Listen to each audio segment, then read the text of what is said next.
Good evening, good afternoon, and welcome back to the Rory Talks Football Arsenal, Rory Talks Football Arsenal channel, the Rory Talks Football YouTube channel, the Arsenal Transfer Room live.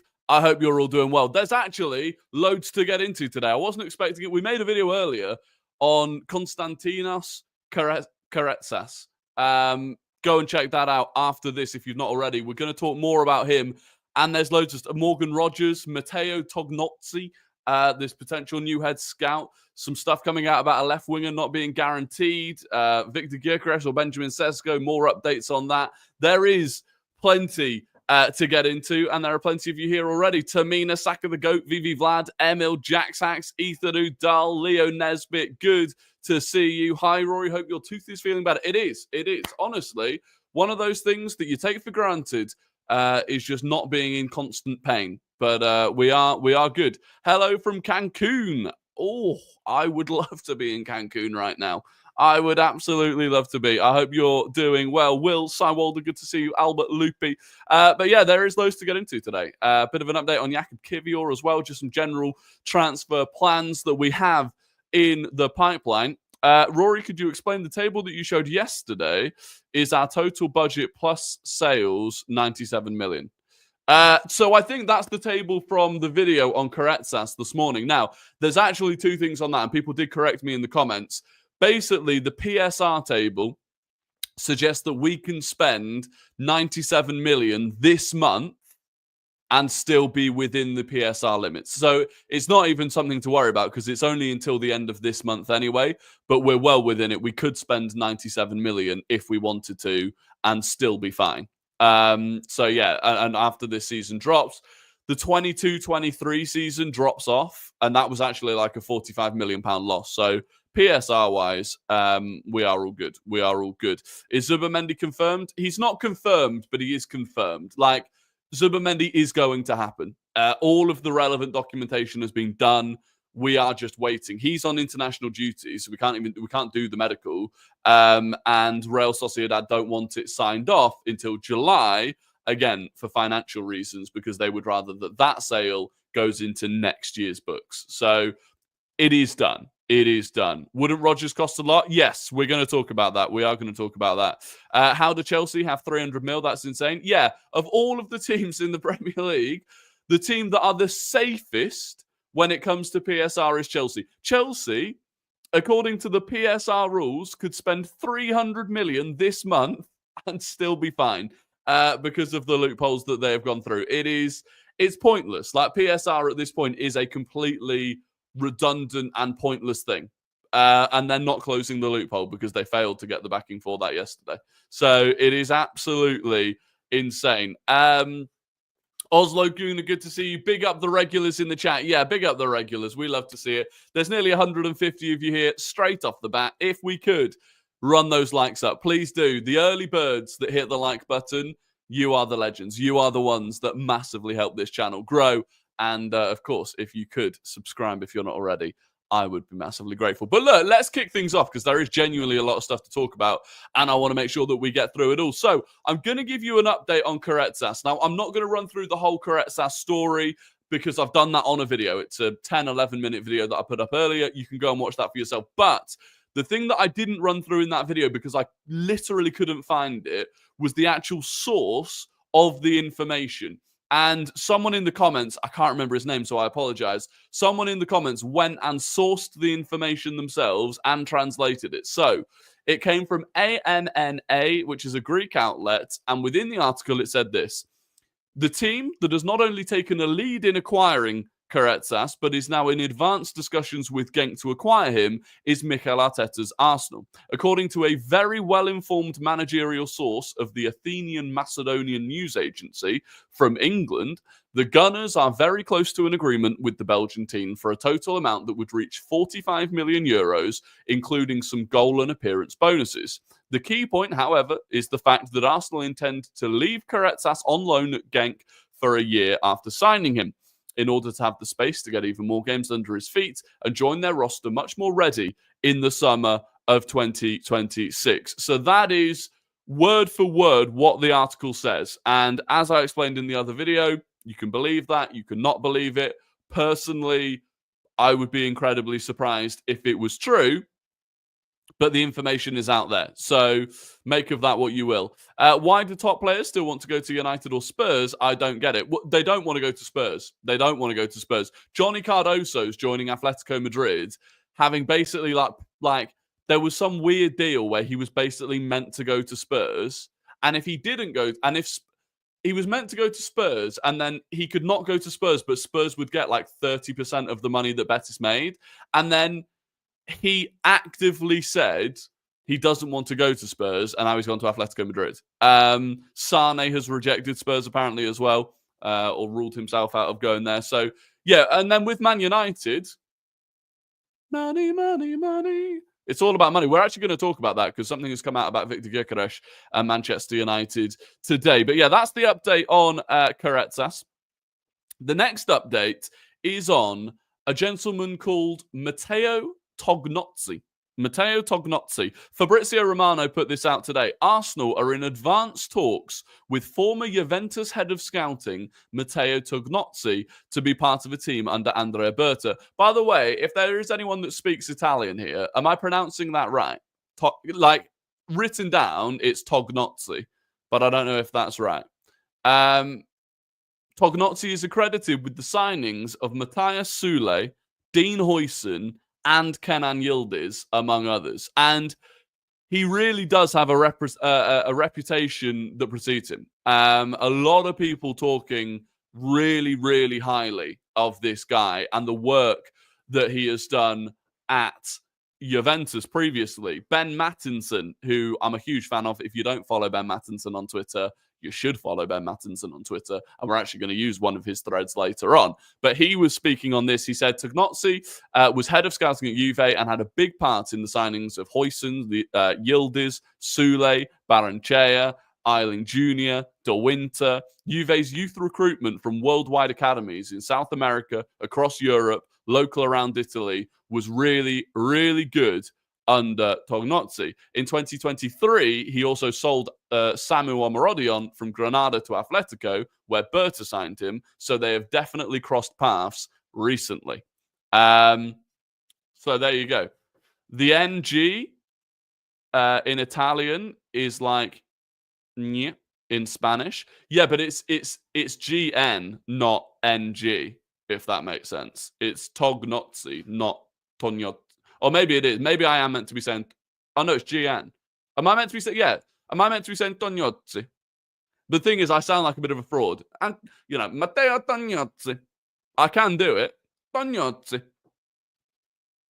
Throw in one of these, but... Oh, here we go. Stop sucking off Arteta. Wow. I haven't even mentioned his name in this stream. So, I think, my dear friend... you shall be removed. Goodbye. But yeah, so that's Tognozzi. So very promising on him. Sounds like he's coming in. Obviously, with Jason Ato leaving, there is a big space to fill at the kind of top of the recruitment chain, which is basically what Jason Ato was. So yeah, if Andrea Berta knows him and they've worked together previously, or they've done stuff previously, he is perhaps bringing in someone that he knows. Who's the Greek guy we're signing? James, his name is Konstantinos Caretsas. I've done a whole video on him earlier today. So if you want to watch, I'm not going to go over it again because I have done that video and people will have watched it. So if you want to find out about Caretsas, a couple of the highlights I showed in the video, then that is the video for you. Rory, what striker would you like? I'm leaning... I don't know. I'm leaning on Sesko, but only if we go and get the top left winger, and then that might not be happening. So, was it confirmed that Ato was leaving? Yes, Jason Ato is on gardening leave, so he has effectively left the club. But I'm not sure how long his gardening leave is, but he won't be able to work for another club for like some sort of period. The same as like Edu had like a 6-month gardening leave where he wasn't allowed to work for Forest. Nid, good to see you. In a hurry. Bye. Okay. Like the stream, people. Nid, I appreciate it. I hope you're doing well. But yeah, so that's it on Matteo Tognozzi. We'll see what happens with that one. And then Morgan Rogers. So this came out today from Gary Jacob, who is not a bad journalist by any stretch. TSTV, thank you very, very much for the £2 super chat. By the way, Fab said he's going Madrid. W with PSG watching. Sorry? He's going Madrid with PSG watching. Who's going to Madrid with PSG watching? I'm confused. Who are you talking about? Anyway, I'll wait for you to come back with that. But yeah, Gary Jacob on Morgan Rogers said Arsenal have added Morgan Rogers to their list of attacking targets. However, any deal to acquire the player from Aston Villa would be costly, which I think we all know. Oh, Mastantuano. I'll be honest, I know very little about him. That Argentine, I know he's played a lot as a young player for River Plate. Looks good. I'm not one of those people that is familiar with every young talent across the globe. But interesting, if he is going to Real Madrid, Rodrigo got competition on the right wing, and he's not even a right winger. Like, does he want to stay there? No, come to us, Rodrigo. We can make you a star. We'll make you a star. Who said that? What was his name? Oh, he was off at X Factor, the Irish guy. What was his name? Can't remember. Anyway, would love Rodgers, but Gary Jacobs' record is questionable. Villa do seem to have PSR issues. Well, this is the thing. This is exactly what I wanted to say. Gary Jacob is he's hit and miss. He's no David Ornstein. And actually, what he said within it as well, by the way, was not just Morgan Rogers. So he said Arsenal are targeting Aston Villa's Morgan Rogers and Feyenoord's Igor Paxiao. God, I'm having a nightmare with pronunciations today. How do you pronounce that one? Paxiao? It's got to be like a Zhao, right? Zhao?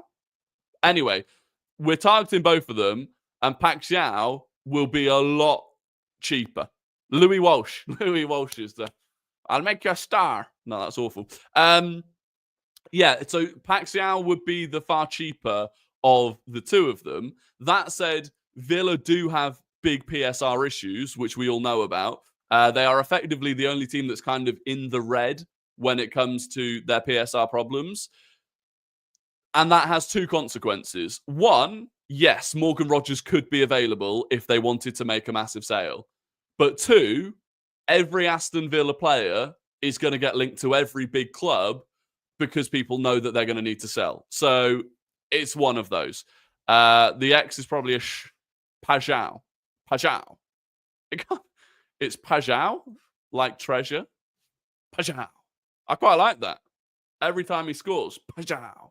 Albert, thank you very, very much for the $4.99 super chat. Hey, Rory, I've been watching religiously for the past 2.5 years. Keep doing your thing. It's amazing. Albert, you are a legend. You are an absolute legend. 2.5 years is basically as long as we've been going. So that is absolutely sensational. And thank you very, very much for the super chat. I do really, really appreciate it. Would Rodgers play at left wing? Well, that's the thing. You play at left wing, or like Mikel Arteta has always said, he wants the ability to like have variety, to be unpredictable. And I swear that has to mean structurally as well as having different players in different positions. So yeah, you could play him centrally. I mean, we lack what he has.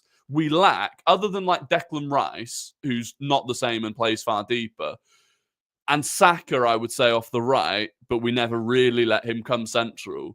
We lack players that can just carry the ball with pace and power and really stress defensive midfielders and centre-backs out. Like, we lack that. And Morgan Rogers, I've never seen someone run through Arsenal in the way that I've seen him do it. Particularly, was it at the start of the season just gone when we played away at Villa? And he's just bodying people left, right, and centre. So I would love him. Is it like fundamental to what we're trying to do? Unless you were going to bring him in as the left winger, I'm not sure.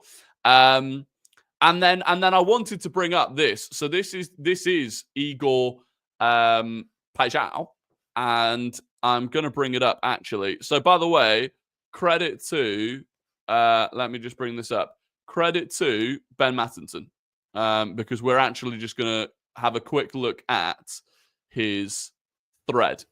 So this is a thread that he's done on him before. So he said here, I like Pajau as a third signing in attack with a more established left winger and a striker. I see similarities in Rodrigo in his profile, dribbling in tight spaces, instinctive shooter, shoots off both feet. His ball striking from a distance is insane, also good aerially for a small left winger. He said, I think it's more likely he goes to a team where he'll be a starter, which could be a mid-table Premier League team.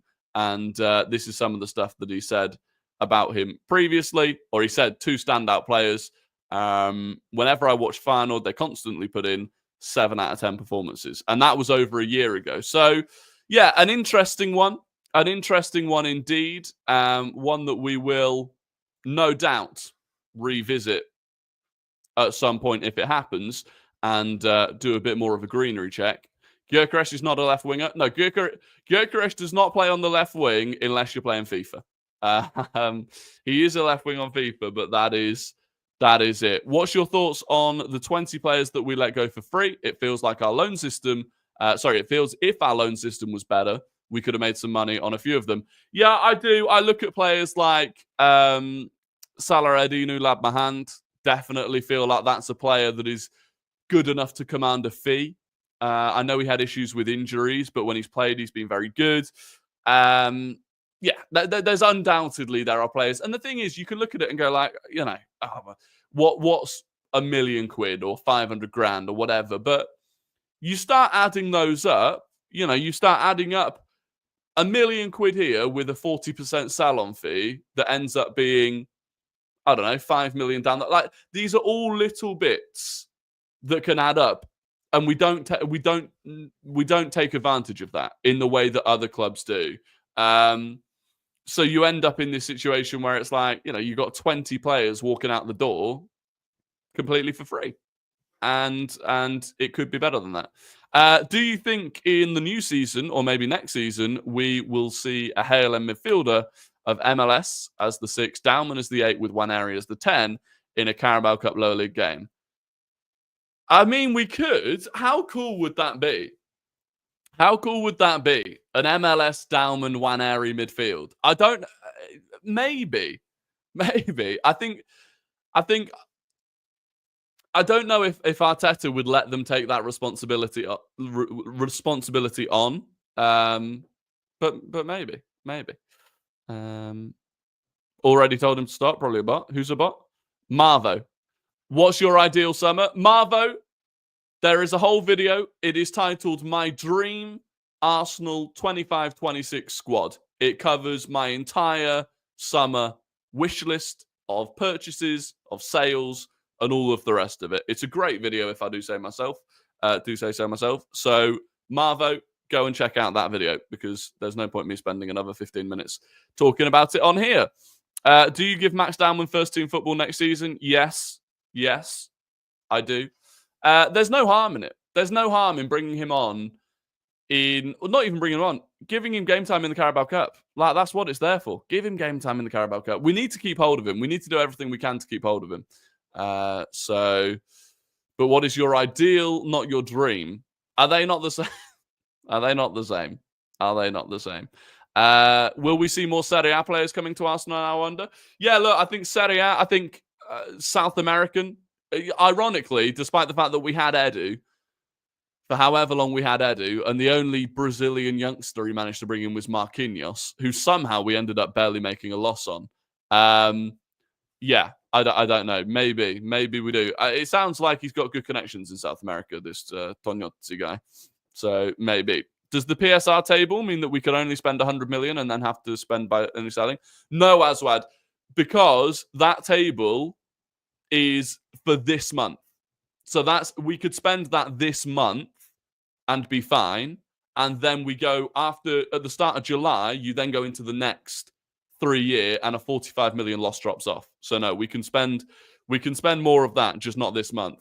Edu and Tim Lewis have blood on their hands. Yeah, Tim Lewis goes under the radar as being someone that actually holds us back. Like, people think Mikel Arteta doesn't want to spend money.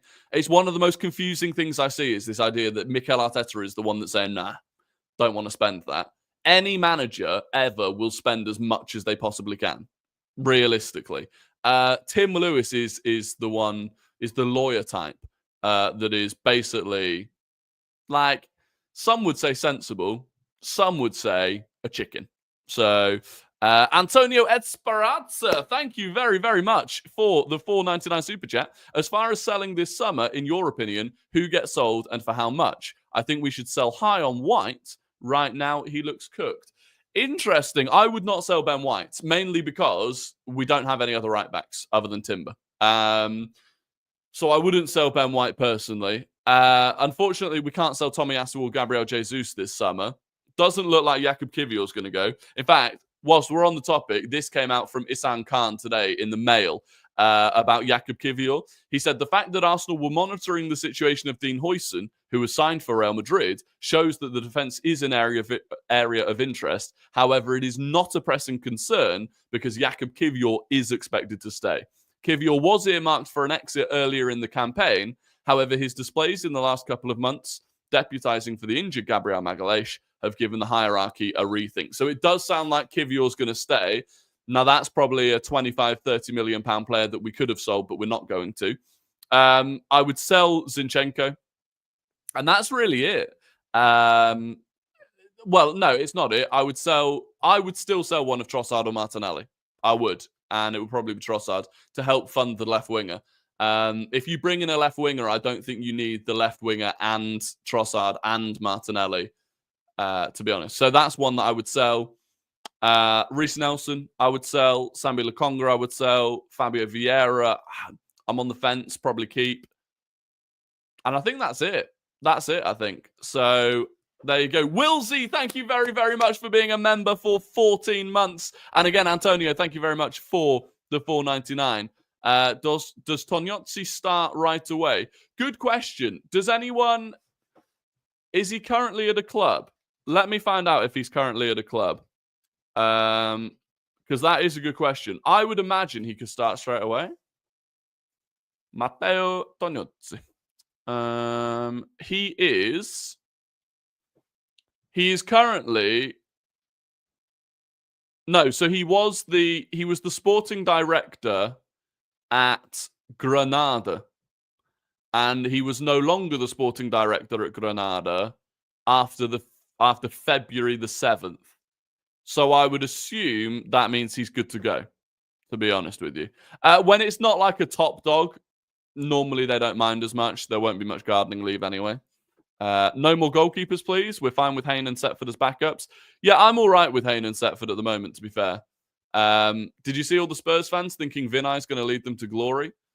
Bless them. They'll soon see the reality. Yeah, yeah.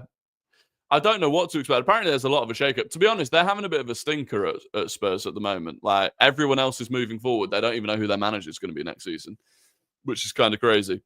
If you got 100 million offer for Ødegaard, what would you do? Take it? I'd take 100 million for Ødegaard, to be honest with you, because that's more than I think he's worth. As long as you could replace him. Vlahovic to Arsenal? Where are you seeing that? Or are you asking me if I'd want Vlahovic to Arsenal? The answer to that is no. Not for me. The thing with Vlahovic is he turned us down when we actually needed him because he thought he was better than us, and now he wants to join. Sorry, mate. That ship has sailed. I also just don't think he's that good. Like he's a decent striker. If we were gonna dip into Serie A to go and get a striker, I would way rather we went and got Retegui. So, and they'd probably be a similar amount. Retegui and Vlahovic would probably be a similar amount. So, Ødegaard staying? No, Ødegaard will stay. And in a hypothetical world, if we were offered 100 million, would I take it? I think the sensible thing would probably be to say yes. But there we go. Do you think you could see us selling Ødegaard with the multiple different left-footed dates we're linked to? Well, that's the thing. I don't know. The thing is, it's the captain. It would be a massive, massive decision to make. One that I am not qualified to do. Anyway, I wanted to talk about this, the left wing situation and the fact that it is not guaranteed, at least according to Isan Khan, that we go and get a left winger. So he said today, I can see at least 4 deals being made this summer. The signing of Martin Zubimendi is pretty much complete.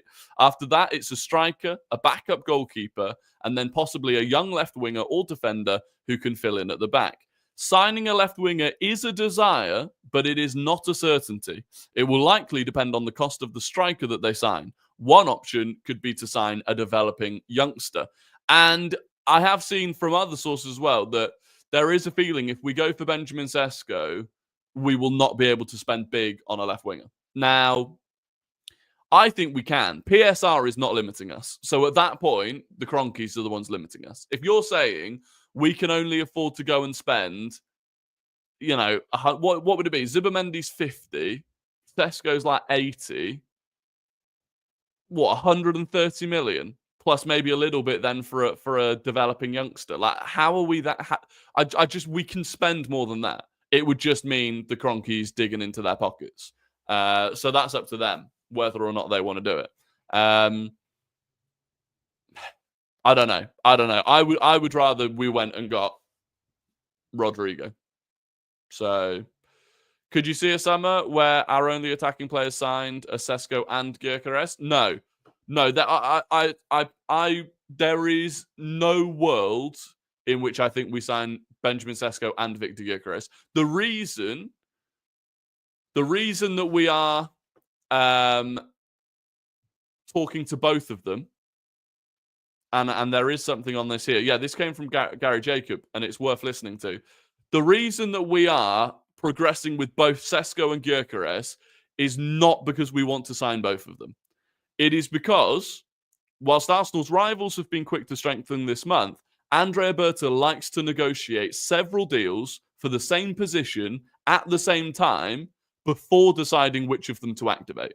Arsenal's recruitment will be a balancing act in terms of fees and ages. So he likes to be in the position where he's got Gyokeres and Sesko, and he knows how much both of them will cost. And he's got, maybe just two left wingers, Nico Williams and Bino Gittins, just as an example. He's got both of them, and he knows how much they'd cost. And then he can look at it all and go, okay, well, we can't afford to do Williams and Sesko. We could do Williams and Gyokeres, or we could do Sesko and Gittins. Which of these is the best? And that's how he likes to progress. Pak Xiao could be an option for the cheap one. Still, people aren't ruling out Ollie Watkins as an option. But yeah, that's how he likes to do it. The thing is, it's not even about if we wanted to sign both of them. Like, it's all well and good if we went to them and we're like, right, we're going to sign Sesko and we're going to sign Victor Gyokeres. This is despite, by the way, Arteta still being a big fan of Kai Havertz. It would all be well and good doing that until you say to the two of them, oh, by the way, we're signing him as well. And at that point, particularly Benjamin Sesko, I just don't think he would want to move to a club where you've also bought another striker at the same time. I see 4 signings max, no more than that. Depends on outgoings, to be fair, but you're not going to be far from the truth. To be honest with you. So, on Victor Gyokeres and Benjamin Sesko, again, Ihsan Khan said this today. Andrea Berta is said to admire Victor Gyokeres, but internally views are torn on whether or not he can hit the ground running in the Premier League. It's understood that Benjamin Sesko is the favoured of the two, but it is more complex. Mikel Arteta is a big Kai Havertz fan and will again use him extensively in the next campaign. So no new signing will be there to knock Havertz out of the team. It makes Sesko, at just 22, ideal in terms of potential growth. And I have to keep reiterating this. I think people that don't think Kai Havertz is going to start up top in a lot of games next season, I think they're going to be wrong. I think Kai Havertz is still going to be in and around the starting lineup, particularly at the start of the season. And by the way, if you've not seen the pictures of Kai Havertz today that he put up on Instagram, when I said he had bulked, he has bulked up massively. And don't get me wrong, right? He's in the gym. He's got a pump on. He's wearing like a tight gym shirt. So it makes him look like more muscular, or it makes him look the most muscular you're going to get. But he's big. For a guy that's 6'4", now that he's got that muscle mass as well. And by the way, adding that muscle mass is really good in terms of like stability and balance. I think it's a really interesting one. going into next season. But it could also suggest that he's preparing to play in midfield a fair bit next season as well, and wants to be bulkier. He wants to be bulkier next season. Get Ødegaard in the gym as well. Yeah, get Ødegaard in the gym. This is the thing, though. There's a guy, Dr. I can't remember his name off the top of my head, but a doctor guy on Twitter who's an Arsenal fan. And he was saying, like, you can't underestimate how much these players just need a bit of time off to work on themselves physically. Like the injury that Kai Havertz got, followed by the big summer break, has allowed him to do gym work that otherwise he just doesn't have the time to do during the season. And a lot of people could do with it more. So there you go. I find it so cool when Rory replies to your comments. For some reason, it's just so cool. Thanks, Rory. Hasfooty, you are welcome. And you've got another one. Dr. Raj, that is the one. Raj Brat, that is the one. That is the name. Good guy. I like him. We made the Champions League semi-final. Man U came in the bottom half of the table and they're going to outspend us. Drives me a little crazy. But it's all about planning for the future. Unfortunately, and this is the thing, like, as much as people just think now is the time that last summer was the time that we had to go for it, and now's the time that we have to go for it. If the club are being sensible in a way, they're still just continuing with the plan of making sure that we are consistently competing at the top. And the way to do that is not to go gung-ho. Right, and this was the thing on Victor Gyokeres today, which came from Ben Jacobs. Victor Gyokeres is open to joining Manchester United, even without Champions League football. No approach from Sporting yet, but Ruben Amorim is still in touch and would really like him. Sporting will sell him for around 70 million euros. Now, it's suddenly come about after the reports dropped that Arsenal are now skeptical of doing Victor Gyokeres because supposedly he's demanding 300 grand a week. And there's been lots of reports suggesting that basically his agent is asking for a very high salary for Victor Gyokeres because it's the first and possibly last big contract he's going to get. Suddenly now, he wouldn't mind going to Manchester United, and he's on the table for United. Now, if Manchester United were to do that, if they were to go out and sign Matheus Cunha, Victor Gyokeres, Bryan Mbeumo, like, they are once again massively risking and massively gambling on being in the Champions League next season, on finishing in Champions League spots next season. And Arsenal, rightly or wrongly, are just not willing to do that. They're not willing to risk us being in that position. And again, rightly or wrongly, that's the way that we're going. And to be fair, I still think it's done us pretty well to this point. And of course, we still want to kick on and win trophies. But Arsenal is better than us, Man United. That's why we are outspending you, because we need to reach your level. Yeah, that's not wrong. Fake news on the wages. Well, we don't know what the wages are, but there are a lot of. Before he was linked to Man United, by the way, there were lots of reports about him wanting a lot of money, which is understandable. Because for both him and his agent, they are looking at it as, he's 26. He's never had he's on like 40 grand a week at Sporting. Like, this is his opportunity. Have you spoken on Rodgers yet? Yeah, we spoke on Rodgers quite early on. Left wing not guaranteed. Yeah, that came from Isan Khan. Signing a left winger is not a desire. Is a desire, but not a certainty, and will likely depend on the cost of the striker that they sign. So yeah, that's the majority of the news for today, pretty much. Can we also remember how much we hated on the owners for failing to keep our best players? Well, that's the other thing. That is the other thing.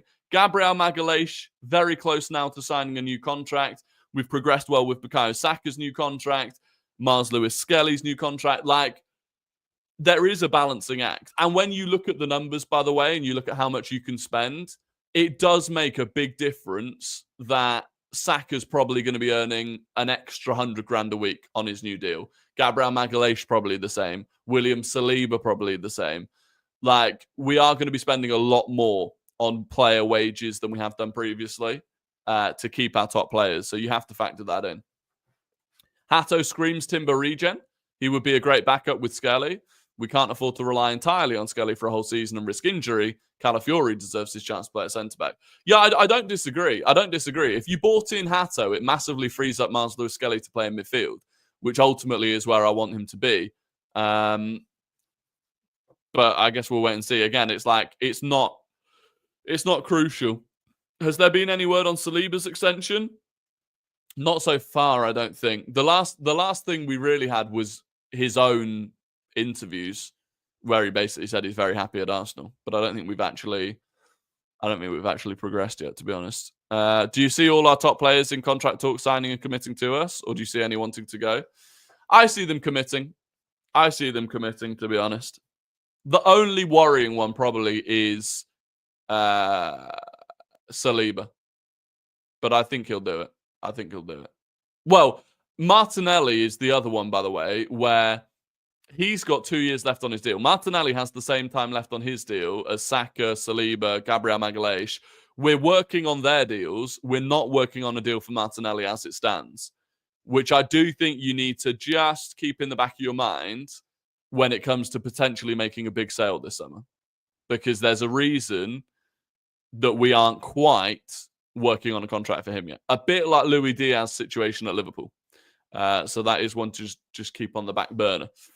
Is there any new links to a backup goalkeeper? Garcia's definitely off. No, we've not. Since Garcia's moved to Barcelona, there's not been any links to any different goalkeeper. Willsey, congrats on the 18k subs. Hey, thank you to you guys. We hit 18,000 subscribers yesterday. Unbelievable. I came back to YouTube properly at the start of April, and we were on about 13,500 subscribers. We're now up to 18,000. Unbelievable. Massively, massively grateful. And if you're not already subscribed, please do subscribe, because 19k gets us to Leandro Trossard. Road to 20k is surely on. The road to 20k is on. It is indeed. Why don't we get big bids from Saudi for our players, but other teams like Bruno and Diaz? We did for Trossard. Last summer. They bid like 40 million supposedly for Trossard, and we turned it down. So, it is what it is. Maybe they come back in for him. Martinelli is a player that I think could go to Saudi if he wanted to. Are you doing 4:30 every day then? Not always every day, but I think it's a good time. It's a good time for me on a lot of days, I think, to do 4:30. If there's enough news to talk about, or if we've not gone live for a couple of days, I think it's a good time to do it. You deserve it. Great job. Ian, I appreciate you. Always knocking around in the chat, Ian. Thank you very much. Hand of Arsenal said Gabriel had a Saudi bid. Yeah, Gabriel had a big Saudi bid. Saudi have wanted Gabriel for a couple of years. So, which is one of the reasons I just have respect for him, because he's turned down the big bucks to stay at Arsenal. Is Martinelli good enough for Arsenal? No.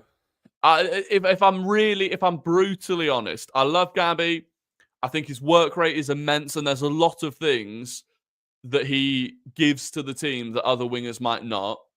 But if you're talking bluntly about where you can improve the team, I do think the X factor in attack can be improved on the left-hand side, to be honest. Did you see Chelsea were offered Kudus? Yeah, Chelsea are going to get a left forward. It is either going to be Ekitike or Kudus. Someone they are going to get, which is frustrating. But I don't know how other Arsenal YouTubers have like 70k subs. You're the GOAT. Lucas, I appreciate it. I tell you, a lot of them have been a lot more consistent, doing it for a lot longer time. And I think a lot of their videos are really high quality as well, which mine are not such high quality. We just yap away. But I appreciate it. I do appreciate it.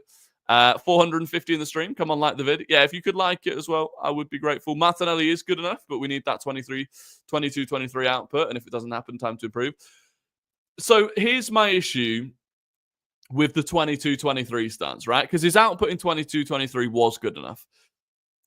But in the first half of the season in particular, he had a lot more space than he does to run in behind than he does now, right? I think we just have to admit that. And he's never going to get that back. My other concern is, has he improved since 22-23 as a player? Does he look more threatening now than he did then?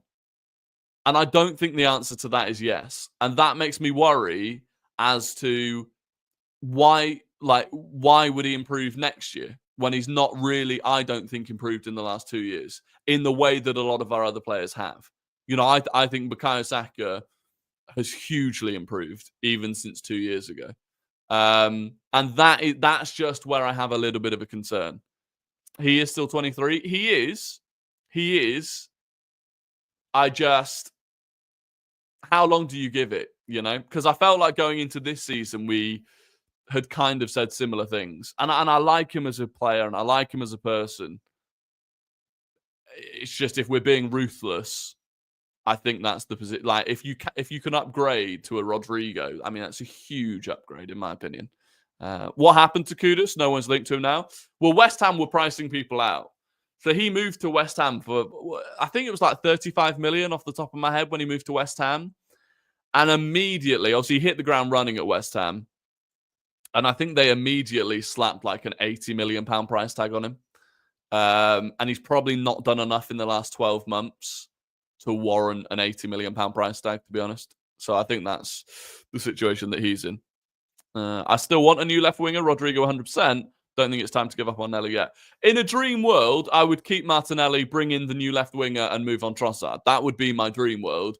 The reality is you can get more money for Martinelli, and it's pure profit. So I could understand us selling him instead. But I don't like it when players' graph only increases during contract talks and after signing, the graph steadies. Love Gabby still. Yeah, there are players where that's the case. I don't think Gabby's one of them, but he is on good money, though. Gabby's on nearly 200 grand a week, according to the reports. Sky Sports just said Chelsea have been offered to sign Kudus. I'd be in for it. I'd be on Mohamed Kudus like a rash. I said 2 years ago he was the guy. 2 years ago, I said he was the attacker that could play off the left, play through the middle, play up top, even play as a left 8 if you need him to. He's got that ball carrying. He's a constant threat. Right, if he's available for decent money, I'd be going for him. But and I'm sure we got linked to him. I didn't just make up wanting Mohamed Kudus, did I? Like, I swear we were linked to him. It wasn't just me scouting. How many wingers do Chelsea need? Well, hasn't Cole Palmer taken Mudrik's number today? Cole Palmer's now their number 10. Like, Mudrik's just disappeared off the face of the planet. And apparently they want to sell Madueke. What would he cost? Like 40 to 50 mil max? I don't know. We were definitely linked to him. Yeah, I thought we were, yeah. Xavi Simons, I'd love him. I think he's expensive, though. I do think he's expensive. Do you think signing Sesko inhibits us from winning trophies next season, as we have to wait for him to potentially hit his peak? I think you could... Sesko now scores more goals than most Premier League strikers, in my opinion, in Arsenal's team, with Arsenal's setup. Like, I think people are underrating Sesko and what he can do, to be honest, because he's only scored 13 goals in the Bundesliga. But put him into a team that dominates games in the way that we do, I think he'd score a lot of goals straight off the bat anyway. Sesko scores at least 15 plus goals next season. Yeah, I think so. Madueke is valued at 60 mil. Yeah, see, that's crazy. They won't get 60 mil for Madueke. They just won't. Madueke to Newcastle for 60 mil. That would be robbery. Chelsea laughing to the bank. That'd be crazy. But if Newcastle spent 60 million, considering Newcastle is still in a position where they have to be sensible with their money, and they do need a right winger. Jacob Murphy actually had a brilliant season, but they do need a right winger. 60 million on Madueke. Not the way to go. And doing it as a favour, effectively, to one of the teams that you're going to be competing with for Champions League spots again next season. Like, not what I would do. The thing I love about Sesko is his dribbling. He's got that flair. Yeah, he does. Sesko is a few pieces away from being genuinely top elite striker. He really is. Which is why I do, if we went for Gyokeres, I would be happy, and I think he would score lots of goals for Arsenal. But I'd still be looking at Sesko and whoever gets him and going, he's gonna be one of the best in the world. I really do think that. Newcastle should just pay 70 mil for Mbeumo and his high wages. Yeah, at that point, his athleticism's ridiculous. The leap, he's a freak athletic. I saw a piece about him, about Sesko, and like his athleticism, and he is the combination of height, speed, jump, power, and then agility. Because if you watch him dribble with the ball, it's pretty miraculous. Who's our alternatives for Joan Garcia? I don't really know. Some people have spoken about Kepa, who apparently will be really cheap, but he's on big wages. In terms of like younger goalkeepers, I don't know. And then I'm like, well, Carl Hayne, I don't think is a bad goalkeeper. So if we needed to, I'd probably just not spend the money. I hope people realize that vid of the Sesko jump is edited badly as well. There's one. There is one video of Sesko that goes around of him jumping where it is very, very obviously fake. And I was actually a little bit disturbed by some of the people that were sharing it and thinking it was real. The hang time that he gets on it is unbelievable. Absolutely unbelievable. There was no backup intended. Yeah, we don't know. Someone like Jason Steele would do a job. Possibly. I'm talking about where he kicked the ball off the basketball hoop. What? I never knew that. Yeah, exactly. Look, anyway, that is going to be the end of the stream. I massively appreciate you all for joining. If you could like the video before you jump off, subscribe if you're not already. Another fantastic stream. The numbers are through the roof, so I'm massively grateful for that. It's a Thursday, which is basically Friday, so it is basically the weekend, which is absolutely sensational. But look, I hope you have a fantastic evening. Go and watch the Karetzas video if you've not already seen it. And other than that, I will catch you all almost certainly tomorrow. Until then, goodbye.